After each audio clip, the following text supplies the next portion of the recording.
Ya, saya menyambung yang dikatakan oleh Pak Marwan Batubara. Mungkin saya ke Prof Kiki dulu. Prof Kiki, ketika ada statement dari Pak Marwan bahwa jangan represif lah ya rezim saat ini, meskipun itu kemudian dibantah oleh Bang Masinton Pasaribu. Bagaimana kemudian Prof Kiki bisa mengatakan bahwa sistem kerja dari aparat kepolisian yang kemudian terpisah dengan rezim apapun, yang pasti dari sistem pemerintahan. Seperti apa Prof Kiki? Satu, ya. Cara kerja polisi kalau untuk kasus-kasus yang seperti ini, itu mundur ke belakang, tidak melalui jejak digital.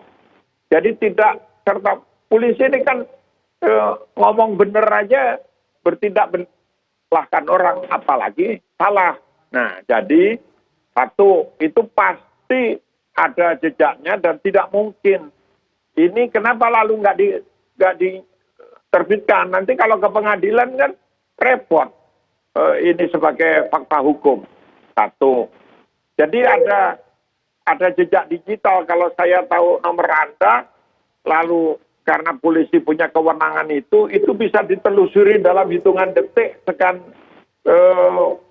seminggu, sebulan, 2 bulan ke belakang, semua percakapan dan semua kontak dengan telepon yang lain. Satu. Yang kedua, harus dicatat, polisi itu memenuhi 2 fungsi, sebelah kakinya di eksekutif sebagai pelayan publik, nah, sebelah kakinya lagi di cabang yudikatif, karena kewenangan untuk penegakan hukum. Nah, diskresi polisi di seluruh dunia itu ada satu karakter, satu watak, satu sifat, satu kewenangan yang tidak ada di institusi lain, yaitu diskresi. Okay. Diskresi adalah kewenangan individu setiap polisi untuk mengambil keputusan. Setelah itu dipertanggungjawabkan. Itulah sebabnya kenapa ada 2 kali Kabar Reskrim aktif ditangkap oleh anak buahnya. Lalu siapa atasannya polisi? Atasannya polisi itu hukum, bukan atasan formal di kepolisian, apalagi di pemerintahan. Nah, ini yang tidak dipahami oleh publik. Yang ketiga, ngomong represif, yang terakhir ini ngomong represif. Anda lihat dong bagaimana cara polisi Amerika menangani demonstran. Ditembak mati kok. Anda lihat bagaimana polisi Spanyol mengatasi kasus di Catalunya. Anda lihat polisi di Hong Kong, brutal semua. Orang nggak bilang mereka nggak demokratis. Tapi polisi kita, yang dipukul itu Kapolresnya bonyok-bonyok, diem aja kok, dibilang malah represif. Baik.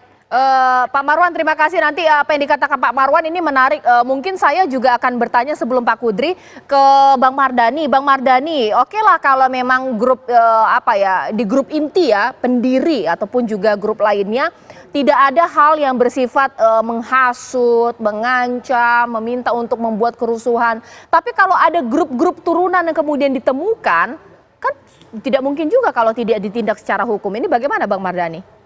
Saya melihatnya begini, ya, sebelum ada aksi sebaiknya ada literasi, ya. Beberapa kawan-kawan ini semangat, karena memang dalam tanda kutip akarnya kan undang-undang Omnibus Law, ya, undang-undang yang dipersepsi sangat tidak adil, bahkan misterius karena draftnya saja ada berbagai versi sehingga menimbulkan berbagai macam respon. Nah, dalam konteks ini saya ingin menggarisbawahi negara sebagai ayah dahulu gitu loh. Kalau ayah melihat anak-anak marah karena ingin keadilan ditegakkan, jangan dulu ada penindakan. Belum lagi negara itu punya intelijen. Di mana intelijen kita? Mestinya intelijen bisa melakukan approach. Kan dipetakan lebih dahulu. Kami, misal nih kami, kalau buat saya tidak ingin menyebut kami atau yang lain. Ada banyak kelompok, oke dipetakan, diajak bicara dulu. Yang mana satu, duduk itu jauh lebih baik karena kita sesama anak negeri. penangkapan-penangkapan ini harus dibuktikan secara profesional Baik. di pengadilan. Ya, Begitu, oke. Caca. Ya, terakhir di sini Pak Kudri, bagaimana ya supaya kita taat hukum, jangan kemudian terciduk karena ketidaktahuan kita bahwa ini di handphone kita ini juga apapun ini semuanya bisa menjadi alat bukti hukum kalau kita memang ada upaya untuk menghasut, mengajak untuk membuat keributan. Pak Kudri. Ya, ini kan sudah berkali-kali kejadian seperti ini ya. Publik ya mesti ingat bahwa jet-jet itu adalah areanya publik, bukan areanya Bentar, privat. ini area publik? Publik.